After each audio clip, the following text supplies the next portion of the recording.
Bonjour, chers auditeurs, auditrices, les spectateurs, que le Seigneur vous bénisse. Bonjour, Chloé. Bonjour, Sarah. Bonjour. Bonjour. Je suis contente ce matin d'être avec vous ce matin. Ça fait vraiment un grand plaisir. C'est vrai, ça fait vraiment un peu, d'habitude, c'est en ligne, mais aujourd'hui, c'est directement, je vous vois et ça fait un grand plaisir. Et merci d'avoir accepté mon invitation, surtout Sarah, ainsi que Chloé. Eh bien, nous allons faire place à Chloé, elle va nous saluer. Et si après, directement à Sarah. Bonjour Chloé. Bonjour. Comment vas-tu? Je vais très bien. Tu vas très bien? Oui. Et les parents, ils vont bien? Ils vont très bien. D'accord. Ça te fait quoi d'être là cet après-midi, ce matin? Ça me fait des émotions. Ça me bloque et ça me fait sourire. Ça fait sourire. Ben, c'est pour la bonne cause alors. Oui. Ben, ça fait plaisir d'être avec toi ce matin. Ben, bonjour Sarah, comment vas-tu? Sarah, c'est invitée d'habitude. Alors du coup, bonjour Sarah, comment vas-tu? Je vais bien. Tu vas bien? Ça fait vraiment plaisir de revenir ici. C'était une très bonne expérience la première fois. D'accord. Et pour venir aujourd'hui, ça te fait quoi? Ça me fait vraiment plaisir. D'accord. Est-ce que vous savez pourquoi on est là aujourd'hui? Oui, pour parler de Dieu. Pour parler de la parole de Dieu. Eh bien, ok, vous savez, avant de commencer à parler de la parole de Dieu, vous savez, on a beaucoup de choses à faire. Et aussi, il faut qu'on prie pour remercier le Seigneur et remettre ce moment dans la main du Seigneur. Alors, nous allons commencer. Je pense que vous avez beaucoup de choses dans vos diacoutes à nous dire. Je crois, vous avez des chansons à chanter. Ben, je vais place à vous. Vous allez chanter et puis après, je ne sais pas si c'est Chloé ou c'est Sarah qui va prier, mais l'une d'entre vous va prier pour la gloire de Dieu. Je vous écoute. Pour chanter. Seigneur, tu donnes, tu donnes, tu donnes. Seigneur, tu donnes le joli printemps.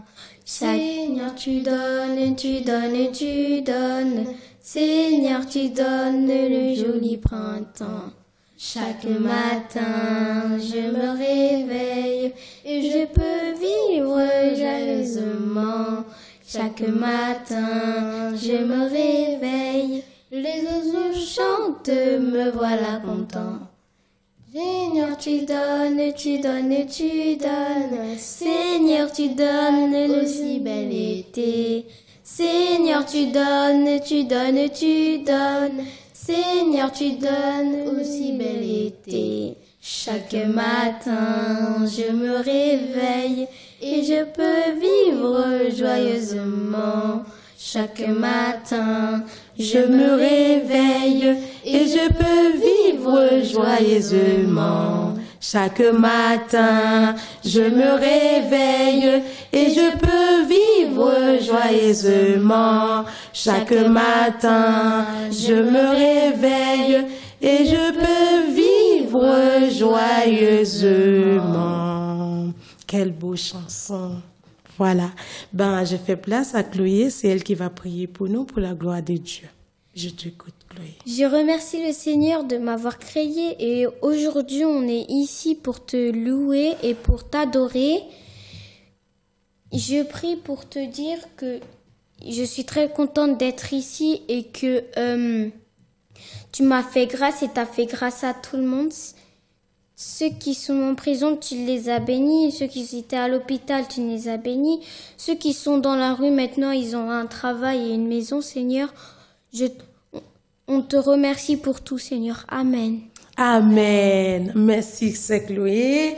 Alors, les enfants, aujourd'hui, est-ce que vous avez une petite idée pour savoir de quoi qu'on va parler aujourd'hui? Oui, c'est Abigail ramène la paix. Oui. Et les enfants aussi peuvent le faire pour ramener la paix chez eux. Waouh! Abigail ramène la paix.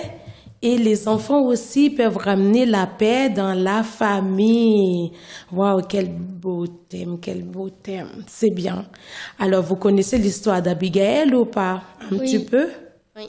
Vous pouvez m'expliquer un petit peu, c'était qui Abigail? Abigail, c'était la femme de Nabal. La femme de Nabal. La femme de Nabal. Et Abigail, elle était quoi après la femme de Nabal? Elle était une femme de bon sens. De bon sens. C'était une femme de bon sens. Est-ce que tu peux m'expliquer, Sarah, une femme de bon sens, c'est quoi une femme de bon sens? Une femme de bon sens, c'est celle qui sait ce qui est le bien et ce qui est le mal. Wow! C'est qu'Abigail, elle, c'était une femme qui avait des bons sens. Elle sait ce qu'elle veut, c'est ce qu'elle veut dire bien, c'est ce que les choses qui est mal, elle connaît, les choses qui est bien, elle connaît, c'est ça. Oui. Tu es d'accord aussi, Chloé? Oui, je suis d'accord. D'accord. Alors, on a parlé, vous m'avez dit, Abigail, c'était une femme de bon sens. Et Abigail, c'était la femme des... Nabal, c'était qui alors? Je me rappelle pas vraiment. Nabal, c'était un roi. C'est un roi. Il était comment, Nabal? Il était méchant et égoïste. Waouh! Il était méchant, mais il était égoïste. Il avait plein de mauvaises choses alors. Mais c'était pas pour autant que Abigail a fait quoi? Abigail, même qu'il était méchant, mais Abigail, elle était restée, elle avait toujours aimé, bravo Chloé. Elle avait toujours aimé malgré, il était égoïste, malgré, il était méchant, mais Abigail l'a toujours aimé. C'est pour ça, ça permet que même qu'on n'est pas bien, on a des idées qui est pas bien, on a des mauvaises pensées, Dieu nous l'aime quand même. Est-ce que vous êtes d'accord avec moi? Alors, quand vous regardez les enfants dans Matthieu 5, verset 9, il nous a dit, heureux ceux qui apportent la paix, car ils seront appelés le Fils de Dieu. Ça veut dire qu'une personne qui ramène la paix, une personne qui est toujours là pour ramener la paix, ça veut dire que cette personne-là, elle est appelée le Fils de Dieu. Parce qu'une personne qui est toujours là pour la guerre, toujours là pour dispute, pour faire ennemi, cette personne-là, il est le fils de qui? Au contraire, c'est le fils du diable. C'est le fils du diable. Parce que Dieu, qu'est-ce qu'il nous a laissé? Il nous a laissé la paix. C'est ça ce qu'il a dit. Il a dit, je vous laisse la paix, je vous donne la paix et je vous donne pas comme le monde la donne. Mais Dieu, il nous a tellement aimés. Est-ce que vous vous souvenez ce verset qui a dit ça? Il a envoyé qui? Son fils unique afin que quiconque croit en lui ne périsse point, qu'il ait la vie éternelle. Et nous trouvons ça où? Dans Jean 16. Jean 3, verset 16. Alors les enfants, comme on avait dit, on a un thème qui parlait Abigail ramène la paix, et aussi les enfants aussi peuvent ramener la paix dans la famille. Comment les enfants peuvent ramener la paix? Alors, nous allons voir comment Abigail avait ramené la paix dans sa famille. Et là aussi, on va voir est-ce que les enfants aussi peuvent ramener la paix. Quand nous regardons dans le livre 1 Samuel 25, verset 1 jusqu'au verset 35, on a vu que comment l'histoire d'Abigail, ainsi comment Abigail ramène la paix. Alors les enfants, David et les 600 hommes qui l'accompagnent se cachent dans les montagnes pour échapper au roi, parce que Saül a peur que David devienne roi à sa place. Il poursuit avec son armée et voilà pourquoi David, sa famille et ses amis doivent se cacher. Même dans sa situation difficile, David rend dans sa situation difficile, David rend service autour de lui, même qu'il était pas bien, mais il rend service autour de lui. Service qu'il a rendu, c'est parce que il a, comme vous connaissez, je vous avais déjà expliqué l'histoire de Nabal. C'est un roi, il avait beaucoup de moutons. Alors du coup, David, il rend beaucoup de services aux gens. Alors David et ses hommes protègent les troupeaux et les bergers. En échange de ces services, les propriétaires des troupeaux, on leur donne de la nourriture. Il a fait tout ça, il a gardé les moutons, mais en échange, on lui donne d'autres choses, il lui donne à manger. Et qu'est-ce que David lui fait? Il garde les moutons. Quand le moment est venu de tondre les brebis, les bergers ramènent les troupeaux à leur maître et l'on fait une grande fête. Dans cette région vit un homme appelé Nabal. Il est très riche, il possède 300 moutons et 1000 chèvres. Mais il était, comment vous m'avez dit, les enfants? Était égoïste, dur, méchant. Ce monsieur, c'est dur. Il avait tout ça, mais il était vraiment pas bien. Il n'a pas pensé aux autres. Mais c'est pas sa faute, hein. Vous savez, quand les gens ne croient pas en Dieu, il n'a pas le Saint-Esprit de Dieu en lui. La personne, il est égoïste, il est méchant, mais c'est pas sa faute. Vous savez, dans la Bible, dans 1 Corinthiens 5, verset 17, il a dit, si quelqu'un est en Christ, il est une nouvelle créature. Les choses anciennes sont passées, voici, toutes choses sont devenues nouvelles. Parce que quand la personne n'a pas en Dieu, il fait n'importe quoi. Il est dur, il est égoïste, il est comme Nabal. Mais quand il rencontre Dieu, cette personne, il a changé. C'est pas la même personne. Alors, Nabal, il était très dur, les enfants. Très dur. Alors, qu'est-ce qu'il a fait, Nabal? Quand David entendit Nabal contre une fête à ses bergers pour l'attendre, des moutons, il appelait des 10 jeunes gens qui sont avec lui. Saluez Nabal de ma part, leur dit David, et dites-lui, la paix soit sur toi et sur les siens. J'ai appris que tu as les tentes des bergers et on était avec pour nous dans le champ. Et il est très arrivé de mal. Demande-les de rencontrer comment nous les avons aidés. Donne-nous donc, s'il te plaît, ce que tu trouveras dans sa main. Parce que David, comme il n'avait rien, il a envoyé le gens chez Nabal pour demander quelque chose à manger. Et lui, qu'est-ce qu'il a fait, Nabal? Il a fait comme s'il ne connaissait pas David. Et qu'est-ce qu'il a fait, Nabal? Il a envoyé le messager, la personne qui était ramené le message au Nabal. Qu'est-ce qu'il a fait? Nabal, il a fait comme s'il ne connaissait pas David. Alors, il est retourné pour aller voir David, pour expliquer à David qu'est-ce qui s'est passé. Nabal m'a pas reçu, Nabal n'a pas voulu tout ça. Et il y avait un monsieur qui était là aussi. Il a entendu comment David a répliqué. Comment David a dit, c'est pas possible. J'ai travaillé, j'ai dû travailler très dur, j'ai besoin à manger. Comment fait, il n'a pas envoyé à manger pour moi? Et qu'est-ce que David a fait, les enfants? David, il a dit, il a pris des hommes, il a pris son épée, il a dit, il va chez Nabal. Il va faire quelque chose vraiment de mal. Mais il y avait un monsieur qui était là en tant que comme espion. Il a entendu comment David a parlé. Il est parti vite. Il est parti voir la femme de qui? De Nabal. La femme de Nabal. Il s'appelle comment? Abigail. Et il a dit quoi? Il a dit à la dame, j'ai entendu qu'est-ce que David a dit. Il a dit, il va venir, il va faire ci, il va faire ça. Alors la dame, comme Abigail, comme c'était une femme qui avait des bons sens, il n'a pas dit, ah oui, pourquoi il va venir? Mais j'attends David, j'attends qu'il va venir, qu'il va voir. Non, il avait du bon sens. Elle a posé, elle a entendu qu'est-ce que le monsieur a dit. Et qu'est-ce qu'elle a fait, Abigail? Elle a ramassé tout de choses à manger, de moutons, des pains, tout ça. Elle est partie voir David. Quand elle est arrivée vers David, il a demandé excuse, les enfants. Il a demandé excuse auprès de David parce que son mari avait mal répondu. Son mari a parlé mal de David. Alors du coup, elle n'avait pas parlé mal. Elle a bien répondu. Elle a parlé à David. Elle a demandé à David excuse parce que elle a dit, je t'en prie, écoute mes paroles, dit-elle. Pardonne Nabal, car elle est mal agie. Je n'ai pas pu le jeune gens que tu as envoyé. Accepte donc cette nourriture pour toi et pour tes hommes. Je sais que le Seigneur combat avec toi et que tu n'as pas fait de mal. Lorsque tu seras devenu roi, tu n'auras pas de te souvenir d'un jour où tu auras versé le sang inutilement. Et David, qu'est-ce qu'il a fait? Il a écouté Abigail. Il a reçu tout ce qu'Abigail avait ramené et Abigail a parlé avec lui. C'est en ce moment-là et après, mais à tout cela, Nabal, il connaissait pas ce qu'Abigail a fait parce que c'était une femme vraiment de bon sens. Il était tranquille, il n'a pas parlé fort, il n'a pas dit oui, j'ai pris ci pour donner à David, je fais ça pour donner à David. Elle était restée calme, elle avait l'amour de Dieu en elle parce que elle sait si elle avait elle avait scandaleux, elle a fait du bruit, elle a parlé mal, David allait venir. C'est pas que Nabal qui allait mourir.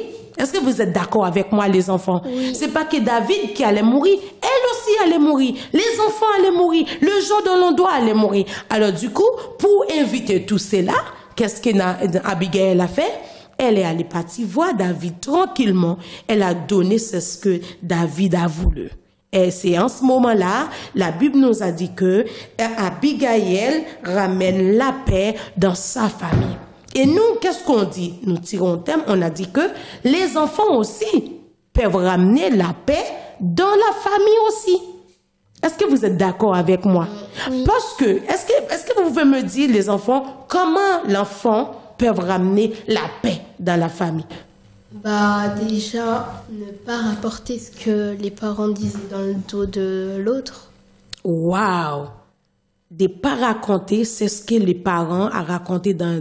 Par exemple, si maman racontait quelque chose, papa il était là, c'est pas bien que l'enfant rapporte. C'est ça que tu veux dire? Oui. Super. Est-ce que tu es d'accord, Chloé? Oui, je suis d'accord. Tu es d'accord. Et après, c'est quoi comment un enfant peut ramener la paix?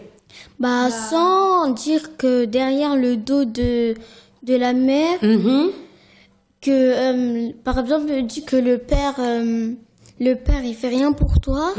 Et si l'enfant dit rien derrière son dos et qui dit une femme réunion, et pour dire en famille, soit à table, soit au parc, soit à la maison, il fait une réunion pour dire, je suis désolée d'avoir parlé derrière ton dos, je ne le referai plus. Ça veut dire que, Chloé, tu veux dire que c'est mieux que, au lieu que les parents, par exemple, il y a des parents de fois qui parlent derrière, par exemple, il y a des maris qui parlent derrière le dos de leur femme, ou bien il y a des femmes qui parlent derrière le dos de leur mari. Tu veux dire que c'est mieux qu'ils font une réunion ensemble, c'est ça? Oui. Et tu dis c'est pas bien que l'enfant rapporte les choses. Oui. C'est très dangereux ça, hein, les enfants. C'est très dangereux. Parce que si tu vois quelque chose qui passe, les gens n'étaient pas là, et l'enfant rapporte. C'est dangereux ça. Oui. Parce que s'il rapporte, il va créer encore plus de problèmes qu'il y en a déjà. Waouh. C'est plutôt dire que aux deux parents de faire une réunion et de parler de tous les problèmes maintenant qu'il y avait à la maison. Qu'il n'y a plus de disputes et qu'il n'y ait plus de tension. Voilà. Mais est-ce que vous pensez que l'enfant peut ramener la paix? Comment tu penses que Sarah, l'enfant qui peut ramener la paix? Explique-moi un petit peu. En soyant obéissant, en ne pas dire de gros mots, en ne pas faisant que des choses pour accuser un des parents, faire des choses comme ça, faut plutôt éviter faut éviter de faire la guerre et plutôt ramener la paix. Ok. Comme elle a fait. D'accord, comme Abigail a fait. Ça veut dire que est-ce que pendant que les parents sont en train de discuter ensemble, par exemple, il y a quelque chose qui va pas, est-ce que tu penses que les enfants peuvent aller voir les parents pour amener la paix? Oui. Oui, mais plutôt c'est les laisser parler et après venir. Laisser les parents parler et après, vous pouvez intervenir, c'est ça tu veux dire? Oui, ouais. Et comment on peut intervenir, Chloé, auprès des parents? Si tu veux intervenir, tu dois dès que les parents sont pas occupés, qui sont sans travail, là tu peux dire des choses. Tu peux dire par exemple maman, papa, j'ai une chose à vous dire j'ai une annonce à vous dire que j'ai parlé derrière votre dos à l'école. Et là, peut-être ils vont le prendre mal. Il faut dire avec la sagesse. Sans dire j'ai parlé derrière ton dos comme ça. Il faut dire avec calme et joie. Oui, par exemple, Chloé, par exemple, si moi j'ai ma maman et j'ai mon père, ils sont en train de discuter ensemble. Moi, en tant qu'enfant, est-ce que je peux aller intervenir? Est-ce que je peux parler avec ma maman et mon père pour leur parler avec eux, pour leur dire que c'est pas bien, c'est pas comme ça? Est-ce que je peux ramener la paix pendant qu'il y a... Oui. Comment je peux faire ça? Soit tu leur dis, il faut faire des réunions plus fréquemment, chaque mois pour parler du mois, comment ça s'est passé, comment c'était ce mois-là, s'il y a eu des disputes ou pas, et régler les disputes en disant faire des plannings et tout et tout. Ok, ça veut dire que la réunion, quand les parents ils font la réunion ensemble, c'est mieux. Quand il y a, par exemple, s'il y a un problème, en tant qu'enfant, vous pouvez leur demander à les parents, ils peuvent faire une réunion et pour qu'ils parlent ensemble et comme ça, il y aura moins de disputes. C'est ça que tu veux dire? Oui. Est-ce que tu es d'accord, Chloé? Oui, je suis d'accord. Tu es d'accord. Est-ce que, comment tu penses que les parents vont prendre, par exemple, si, en tant qu'enfant, moi-même, je vois ma maman en train de parler beaucoup, elle est fâchée, mon père est fâché. Est-ce que vous pensez que si j'allais voir ma maman, pendant qu'elle est fâchée, vous pensez qu'elle va être d'accord avec moi ou pas? Non, elle va se mettre très en colère. Il faut qu'elle soit calme, comme ça. Quand elle soit calme, là, tu peux la parler. Mais si elle est en colère contre toi, si tu la parles, là, tu seras puni. Soit un mois, soit 2 semaines. D'accord. Mais par exemple, si ma maman, elle est en colère avec mon père, elle est en train de parler avec mon père, est-ce que vous pensez que je peux dire à maman, comment je peux dire à maman pour qu'il y aura moins de disputes avec mon père à la maison? Comment je peux faire ça en fait? C'est mieux ça? d'attendre qu'elle soit calme et parler avec elle et lui dire que soit tu en as marre des disputes et que tu préfères que tes parents ils soient aimants et tout, soit tu attends vraiment qu'elle soit calme et tu lui parles de tous les problèmes qu'il y a. Mais est-ce que je dois parler avec ma maman ou bien avec mon père ou bien je dois faire une réunion avec les deux? Tu dois faire une réunion avec les deux. Wow. Parce que si tu fais pas une réunion avec les deux, ils vont se douter que tu dis des choses derrière son dos. Wow. Après, ok. Ça veut dire que je dois réunir les deux pour parler en fait. Ouais. À ce moment-là, je peux ramener la paix à la maison.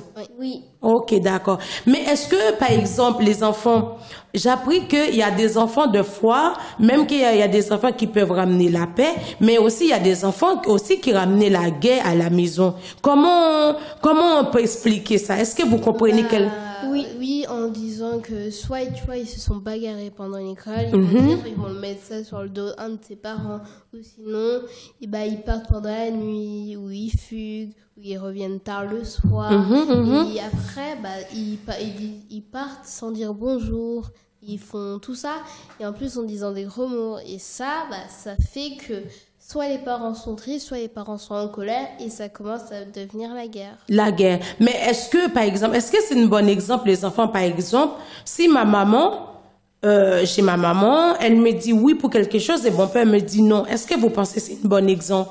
Non. Ça ramène quoi à la maison, vous pensez? Ça ramène la guerre. Ça ramène la guerre à la maison. Parce que si tu choisis le mauvais chemin, là, ça va apporter encore plus de guerre. Mais si tu choisis le bon chemin et tu expliques bien, par exemple, la mère a dit de pas y aller dans une fête et rentrer à 1h du matin.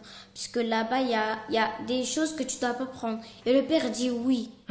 Et si tu dis oui, le père il dit oui. Là, ça va ramener la guerre à la maison. Puisqu'il va venir tout barbouiller.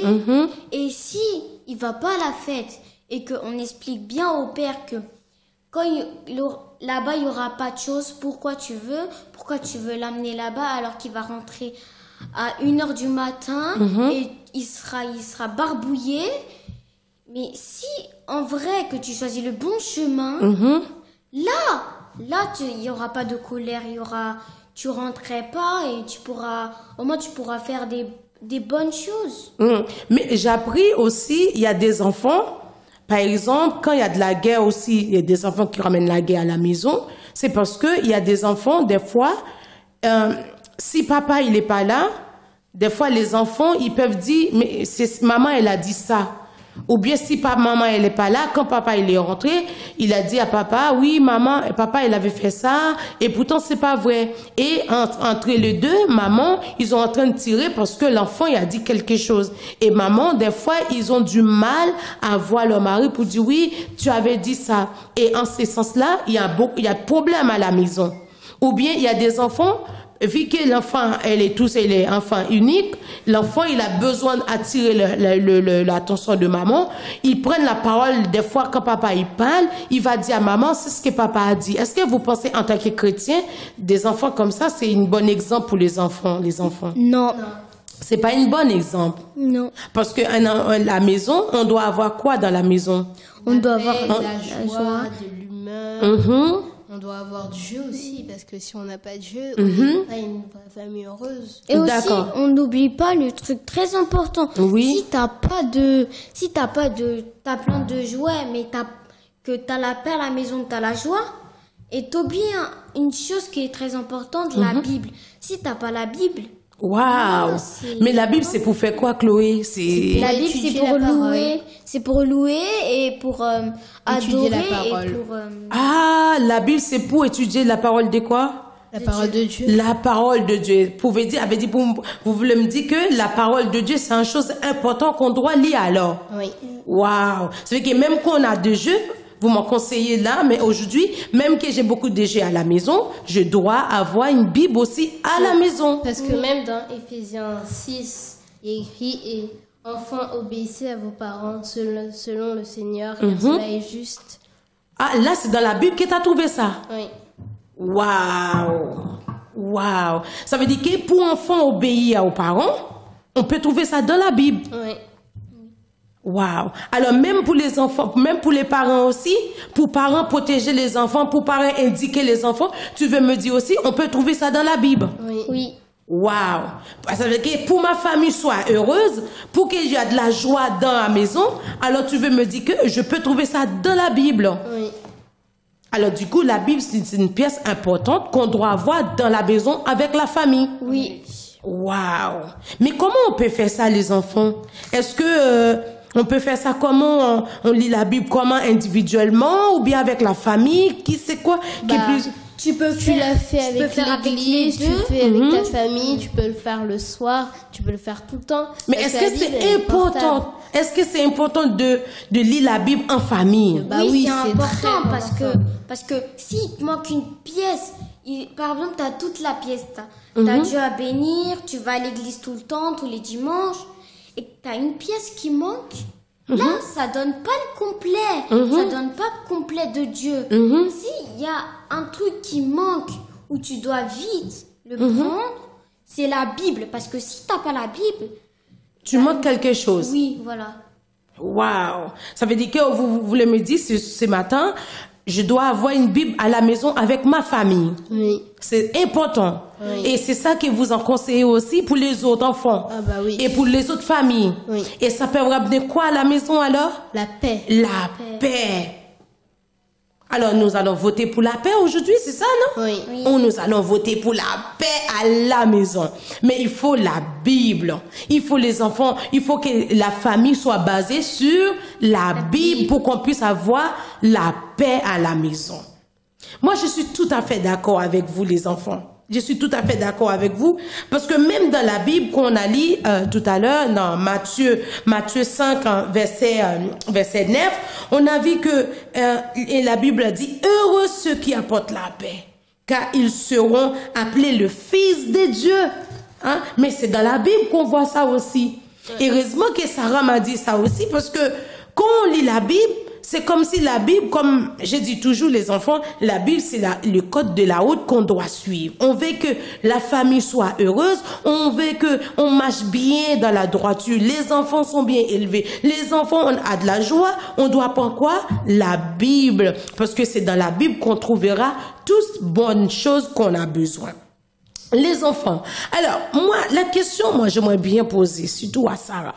Sarah, est-ce que c'est important quand on est, par exemple, on est la famille, parce que tout à l'heure tu m'as parlé, mais tu as passé à côté, tu n'as pas trop expliqué.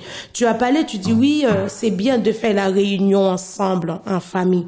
Comment on fait la réunion? Je n'ai pas trop bien compris. Pourquoi on fait la réunion? Faire ça chaque semaine, chaque mois, pour parler de la semaine, comment ça s'est passé, du mois, pour parler des problèmes, des bonheurs que tu vas faire, ce que tu vas faire prochainement, comment bien expliquer. Soit tu as des projets et tu l'expliques, tu fais pour que tout ça soit clair quand tu le feras. Ça veut dire que c'est important de faire réunion une fois une fois par mois avec la famille. C'est ça ce que tu veux dire? Ouais. Et c'est important. Bah oui, parce que si tu la fais pas, il y aura peut-être des désaccords dans le futur. Ah, waouh. Waouh, waouh. Ça veut dire que quand il y a de la réunion, tout ce qu'on va faire, c'est que la famille va au courant de tout, c'est ça. Oui. Ça veut dire que tu veux me dire que s'il y a quelque chose qui va faire dans le futur, c'est tout le monde doit au courant. Bah oui. Quel que soit enfant, quel que soit maman, quel que soit papa, tout le monde doit au courant. Oui. Et si, par exemple, il y a un truc qui va faire la maison, il y a une maison qui va acheter, par exemple, il y a que maman et papa qui sont au courant. Tu penses quoi? C'est que c'est pas bien alors. Bah, peut-être. Parce que si les enfants n'est pas au courant. Peut-être il va te faire la surprise. Oui, si c'est une surprise, c'est bon. Mais si c'est pas une surprise, c'est pas trop bon. Non, c'est pas bon. Parce que nous sommes des LAFA. Mais c'est une équipe, quoi. Une famille, c'est une équipe. Ça veut dire elle doit Savoir tout. souder. La famille doit souder ensemble, c'est ça que tu veux dire. Chaque épreuve qui passe de leur vie doit se souder parce que si tu soudes pas ta famille, ça veut dire que t'as pas la force de dire à ta famille que tu l'aimes, c'est-à-dire tu la laisses tomber, Ça veut dire que quand il y a de la réunion, par exemple une fois dans la semaine, Chloé, ça permet qu'on peut parler ensemble. Oui. On peut voir les choses ensemble. Bah oui. Les choses qui étaient passées que peut-être que maman avait dit, papa avait dit que vous n'étiez pas d'accord, l'enfant avait dit que vous n'étiez pas d'accord. Alors vous mettez tout sur la table et vous parlez ensemble. Oui, comme ça remet tous les compteurs à zéro. Et si tu as d'autres choses à parler, si à un moment tu te dis la réunion c'est trop loin, tu cries à tout le monde réunion, comme ça vous pouvez parler de tous les problèmes. Waouh! Tu sais, c'est une bonne idée ça. Hein? C'est une bonne idée. Qu'est-ce qu'on va faire? On va conseiller la famille de le faire ou non? Bah oui. Tu peux le dire ou pas? C'est mieux d'avoir toujours une réunion au moins une fois par mois. Parce que comme ça, tu peux planifier les choses, parler de ce qui s'est passé, si tu as des remords, si tu veux dire des choses pour le futur. Comme ça, tu es sûr de ne pas avoir de fardeau à garder pendant au moins toute ta vie, quoi. Waouh, voilà, waouh. Alors les enfants, franchement, vous voyez, ça veut dire que c'est ça qui ramène la paix. Oui. La paix, tous ces genres de choses aussi, ça parle de la paix aussi, les enfants. Alors cette paix, fruit de l'esprit, c'est une meilleure relation entre les autres, nous aidant à éviter la colère, les disputes et faisant et nous messagers de paix. Parce que quand il y a de la paix, les enfants, par exemple, comme tu dis, on est ensemble sur la table, nous faisons une réunion une fois par mois, ça permet qu'on peut discuter ensemble, on peut planifier les choses ensemble, il n'y aura pas de la colère. Parce que peut-être maman, il va entrer à la maison, il a vu la télé est achetée, c'est pas une surprise. Et papa était pas au courant, ou bien maman était pas au courant, c'est pas une surprise, il va faire quoi? Il va fâcher, il va dire oui, mais je suis quoi? Tu m'as rien dit, tu fais tes affaires, tu m'as rien dit. Quand c'est une surprise, c'est une surprise. Mais quand c'est pas une surprise, on fait les choses ensemble. On planifie les choses ensemble. C'est ça qui s'appelle la famille. Et aussi, c'est ça aussi qui s'appelle la paix dans la maison. Il y a de la joie dans la maison, les enfants. Je suis tout à fait d'accord ensemble avec vous. C'est ça aussi, surtout Sarah, qui nous a donné ces belles idées. Franchement, Sarah, merci. Qui nous a dit que la réunion une fois par mois pour mettre les compteurs à plat et pour parler ensemble, pour discuter ensemble. Et comme ça, vous n'aurez pas le fardeau sur le dos. Franchement, c'est une bonne idée. Moi, je vais je vais l'appliquer aussi. Ça pourrait m'aider aussi à avancer. Est-ce que tu es d'accord avec nous, Chloé? Oui. Moi, je suis tout à fait d'accord avec Sarah.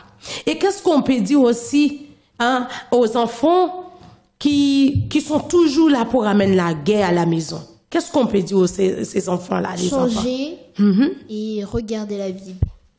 Changer. Regarder la Bible. Changer, regarder. La Bible. La Bible. Parce que c'est la Bible qui peut les aider. Changer et regarder la Bible. Quand ils regardent la Bible, par exemple, tu veux dire, par exemple, comme tout à l'heure, tu avais dit dans Éphésiens, ils doivent regarder dans Éphésiens pour obéir aux parents. Oui. Et quand ils sont obéis, il y a quoi? Parce que je crois qu'elle t'a dit quelque chose après l'obéissance. Cela est juste, parce que cela c'est juste. Et en plus, quand tu vas être avec Dieu, il va te remercier d'avoir obéi à tes parents. Il va te donner de la grâce. Il va te mettre avec ses convives. D'accord. Et Chloé, qu'est-ce que tu en penses, en fait? Tu en penses quoi de Abigail? Est-ce que tu penses qu'on peut utiliser le même thème pour Abigail en tant qu'enfant? Est-ce qu'on peut utiliser même la même façon qu'Abigail avait utilisé? Est-ce qu'on peut être comme Abigail aussi? Oui, tu peux être comme Abigail, avec la sagesse, la paix, sans se disputer. Mais si tu es comme Nabal, là, ça va pas du tout. Ça va pas. Parce que si t'as envie de bénir le Seigneur, tu dois être comme...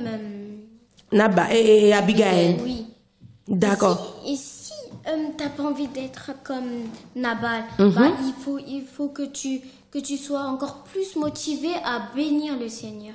D'accord. Alors là, qu'est-ce que tu veux dire? Tu veux dire que les enfants peuvent ramener la paix dans la maison, dans la famille. Comme Abigail. Oui. Oui, là qu'il y a dispute, qu'est-ce que les enfants doivent faire? Les enfants? Ils doivent garder la tête haute et prendre son souffle et dire enfin la vérité et réunir grand fort. Waouh! Oui, il y a même une clé pour garder bien la paix dans la famille. Ah, tu as une clé? Oui. Waouh! T'as trouvé où cette clé? Proverbe 3, versets 5 à 6. Confie-toi en l'Éternel de tout ton cœur. Ne t'appuie pas sur ta sagesse. Reconnais-le de toutes tes voies et il apprendra tes sentiers. Waouh! Ah, c'est cette clé que tu donnes aux enfants? Oui. Waouh! Cette clé-là, ils peuvent conserver? Pour toujours. Pour préserver la paix? Oui. Waouh! Et moi aussi, Sarah, il n'y a pas que toi qui as. Moi, j'ai 3 conseils pour que les enfants, pour préserver la paix. Cultiver des contacts privilégiés avec chaque enfant. Individuellement, par exemple, en faisant une sortie, un repas tête à tête ou un sport en commun. Ça, c'est le premier conseil que je donne aux parents, même aux enfants aussi, qui pourra ramener la paix dans la maison. Instaurer des rituels en famille, comme par exemple les repas du soir. Les parents, par exemple, il y a des parents qui sont toujours, par exemple, qui sont toujours au travail, qui arrivent à la maison, les enfants, pendant qu'ils arrivent, les enfants sont toujours au lit, ou bien les enfants qui font leurs affaires tout seuls. Ça veut dire que le conseil qu'on nous donne aujourd'hui, c'est essayer de voir. Je sais, c'est pas évident, mais fais un petit effort, les parents, d'avoir dans la soirée un repas du soir, même que c'est pas tout le soir, un samedi soir, un dimanche soir, le jour que vous pouvez le faire avec les enfants, avec le papa, le parent, et comme ça va vous aider beaucoup. Ce sont des moments bénéfiques quand vous êtes à table avec vos enfants. Est-ce que vous êtes d'accord, les enfants? Oui. C'est des moments bénéfiques avec les enfants que vous êtes à table. Même que c'est en seule soirée. Pendant que vous êtes à table avec vos enfants, vous pouvez faire des jeux avec eux. Ils sont contents, les enfants. Et c'est des vrais moments vraiment agréables pour les enfants. Un moment de partage entre générations. Les parents aussi peuvent favoriser des échanges ouverts en évoquant des histoires de leur vie, de leur propre vie. Ils peuvent expliquer leurs histoires, comment ils étaient en Haïti, quand ils étaient en Haïti, ou bien pendant leur vie, comment ils étaient avec leurs parents. Ils peuvent expliquer ça pendant qu'ils sont en train de prendre un repas ensemble avec les enfants. Ça peut aider les enfants, c'est un moment bénéfique. Alors, 3e conseil, on a pour les enfants, pour la famille, entretenir des relations proches dans la famille est bénéfique pour tous. Une relation, entretenir des relations proches dans la famille, est bénéfique. Par exemple, vous avez vos enfants, c'est pas juste laisser les enfants, ou bien laisser, ou finir avec l'enfant fini de marier, ou bien maman, on a laissé les parents, on sait pas qu'est-ce qu'ils font, comment les parents vivent, comment les enfants, non, il faut toujours garder une relation avec la famille proche. Mais les parents ne doivent pas oublier une tâche primordiale de leur éducation qui est d'amener les enfants vers l'autonomie. Alors du coup, il faut que les parents soient toujours aider les enfants à avoir l'autonomie. Aider les enfants. Protéger les enfants. Garder les enfants. Toujours avec les enfants, toujours avoir une relation avec vos enfants. C'est très, très, très, très important quand on a une relation avec les enfants. Nous savons, c'est pas évident parce que l'ennemi, il est toujours pour mettre le discorde, pour mettre vraiment le parole en pile, problème. Mais nous savons que nous avons un Dieu qui nous a dit, je vous laisse la paix et je vous laisse pas comme le monde la donne. Et il a dit, je suis avec vous tous les jours jusqu'à la fin. C'est ça ce qu'il a dit dans sa parole. Alors Chloé, ce matin, hein, vous voyez ces conseils qu'on a donnés aux parents et aux enfants aussi, qui doivent cultiver des contacts privilégiés avec chaque enfant. Il faut avoir le contact avec vos enfants. C'est très important. Oui. Très, très, très important d'avoir des contacts avec les mamans, d'avoir des contacts avec vos parents. C'est très, très, très important d'avoir les contacts les enfants. Et franchement, je sais pas, est-ce que ça vous dit quelque chose concernant Abigail?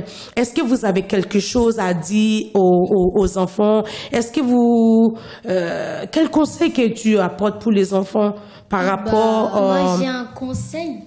Oui. De lever la tête droite. Oui. Et de dire, que je veux vous dire que vous devez garder la tête droite et bénir le Seigneur parce que il est grand, c'est lui qui nous a fait, et c'est lui qui a fait qu'on est vivant en ce moment-là, c'est lui qui a fait tout, garder la tête droite. La tête là, tu dis pour que les enfants et les parents gardent la tête droite. Et est-ce que quel conseil que tu apportes pour les enfants par rapport comment ils doivent ramener la paix à la maison? Quel conseil que tu donnes aux enfants par rapport au thème qu'on a ce matin? Je donne un conseil aux enfants que ne disez pas derrière les dos des gens. Si tu veux ramener la paix, faut pas dire des choses derrière le dos de la mère ni du père. Ok. Si tu as envie de bénir vraiment le Seigneur, tu dois faire une réunion de famille. Si y a quelque chose qui se passe derrière ton dos, tu dois faire une réunion de famille. Parce que si tu fais pas de réunion de famille, là, et tu dis que maman t'a dit quelque chose derrière ton dos, là, ça va être vraiment une catastrophe. Mais si tu fais une réunion de famille et que tu dis, tu cries vraiment fort, réunion de famille, pour que tout le monde entende et dise que je laisse la place à maman pour te dire en aveu que j'ai dit des choses derrière ton dos et je ne le referai plus. J'espère que tu vas me pardonner. Peut-être il va le pardonner, peut-être pas. Parce que s'il se remet de ses émotions et qu'il lui pardonne, là, ça va vraiment donner la paix. Là, il a donné une vraie raison de lui donner la paix. D'accord. Chloé, est-ce que tu as quelqu'un à saluer ce matin? Oui, je salue ma famille. Je salue ma famille, ceux qui me regardent en ce moment. Et je salue... Quand tu dis ta famille, c'est qui? Mes parents, bien sûr, mes frères et sœurs. T'as pas une personne spéciale dans la famille, par exemple, MA, tu t'as oublié? Ma mère et mon Voilà, ok.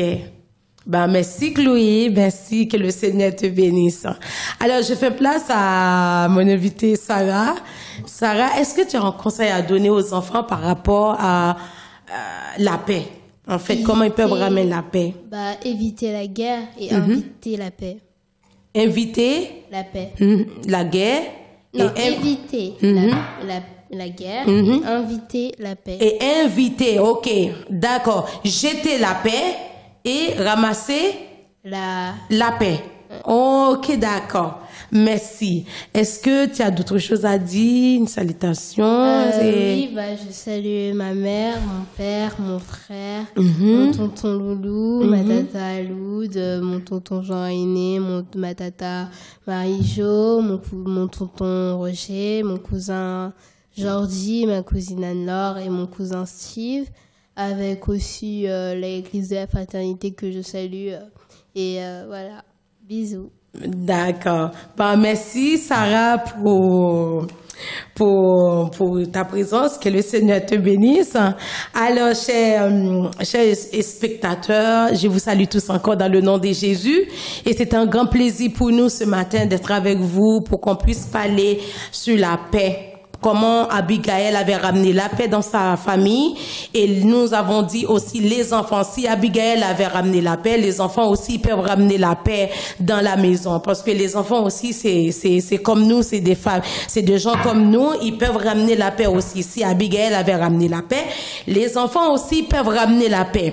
Et nous disons merci à Dieu parce que il a permis que nous étions là ce matin pour parler de la paix. Que le Seigneur vous bénisse et nous allons vous laisser avec ce verset qui dit Matthieu 5 verset 9. Heureux ceux qui apportent la paix, car ils seront appelés le fils de Dieu. Une personne qui ramène la paix dans la maison de leurs parents, c'est un enfant qui est appelé le fils de Dieu. Ça veut dire que une famille qui ramène la paix, cette famille-là, c'est la famille qui est appelée le fils de Dieu. Alors, je vais saluer, salutations aux équipes Oser avec Dieu, et spécialement servante nous évangéliste Rousseline, évangéliste Stélé, et la sœur Malina, frère Gogo, et les autres serviteurs de Dieu, servantes de Dieu. Que le Seigneur vous bénisse. Je salue l'église de la fraternité, je salue mon mari, pasteur Hubert, ainsi que ma femme, les enfants, et pasteur Saville, ainsi que sa femme. Et je salue aussi la sœur Saint-Hilaire, la famille Rigaudin, qui a permis que ses enfants soient avec moi, la sœur Erline, qui a permis que leurs enfants soient avec moi ce matin. Que le Seigneur vous bénisse. Merci à vous tous. Que le Seigneur vous bénisse. Et à très bientôt pour une autre émission similaire pour la gloire de Dieu. Que le Seigneur vous bénisse. Nous allons prier pour terminer. Je demande à la sœur Sarah de prier pour qu'on puisse terminer pour la gloire de Dieu. Que le Seigneur vous bénisse. Amen. Merci Seigneur pour tout ce que tu as fait envers nous. Merci de nous avoir protégés pendant le moment qu'on a passé avec toi. Merci pour tout ce que tu fais envers nous. Merci Seigneur pour ce moment qu'on a passé. Protège-nous et fais que ce moment dure à tout jamais. Amen. Amen. On peut chanter ce cœurs avant de partir? Seigneur, tu donnes et tu donnes et tu donnes. Seigneur, tu donnes et le joli printemps. Seigneur, tu donnes et tu donnes et tu donnes. Seigneur, tu donnes et le joli printemps. Chaque matin, je me réveille et je peux vivre joyeusement. Chaque matin, je me réveille et je peux vivre joyeusement, et je peux vivre joyeusement. Soyez bénis.